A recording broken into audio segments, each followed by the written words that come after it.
Welcome. In front of me I have Samsung Galaxy Note 20 and I'm going to show you how we can manage the autocorrection option in this device. So at the first we have to move for the settings,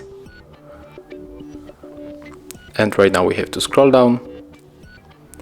Here we have to go for the general management, pick the language and the input, click on the on-screen keyboard, and here we have to select the keyboard that we are using. So I think in most cases you are using the Samsung keyboard. So let's enter, and here we have to go for the smart typing.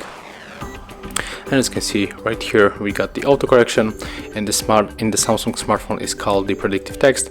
So when you want to turn it off, you have to tap on the switcher, and of course if you want to activate it, you have to also tap on it.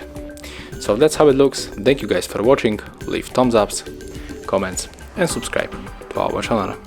See ya!